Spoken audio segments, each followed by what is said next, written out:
What should they do with this #1? Yeah, I just want to recognize all the people who at the deadline said that Danny Ainge should move the #1 pick because they didn't have enough to contend with Cleveland. That's disrespect, which Isaiah Thomas pointed out.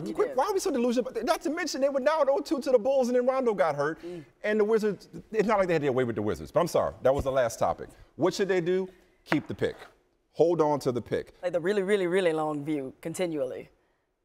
Is there something to be said for waiting LeBron out?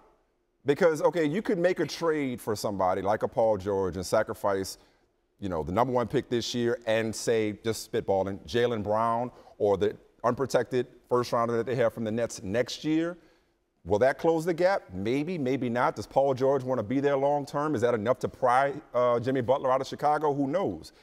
The way Danny Ainge is set up right now with the team he has and the decisions that are on the horizon, with the #1 pick this year, the star that Jaylen Brown looks like he could become, the core that they already have, the coach that they have, the #1 pick for the Nets next year, he should sit back and say, you want to be a part of this? You want to be a part of this tradition? You want to help us put a few more banners up here?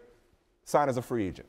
That's how you get to Boston. If you want to add a player, do it through free agency. Do not relinquish the young talent you've assembled to get somebody that might close the gap on LeBron. Okay, but you could say the same thing about whoever they draft, because there seems to be this automatic assumption that if they take, say, Markelle Fultz or Lonzo Ball, who we'll talk about in a few moments, that automatically that's going to get them neck and neck with No, that's not what I'm saying. I'm saying this is not about a window being now or closed. I'm saying if I may mix this is about 5 years from now or 6 years. They're in the car with all the windows down and the top down cruising for the next 10 years. I think a lot hinges on this series. If I'm Danny Ainge, I'm looking at this series, which will be some kind of indicator of how close or how far they are away from the Cavaliers as they currently stand. Because there's also the issue of how much money do they want to pay Isaiah Thomas going forward when he's a free agent next year. He'll be 29 and 18. 29 years old, could stand with them. He could stand to gain $200 million.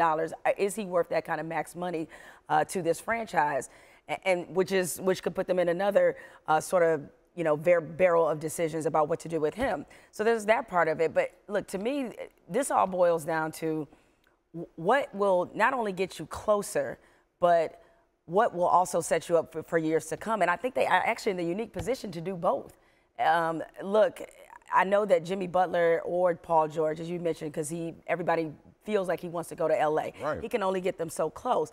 However, I'm wondering what they legitimately do have to sacrifice to get that done. If you're Indiana, for Paul George? Yes.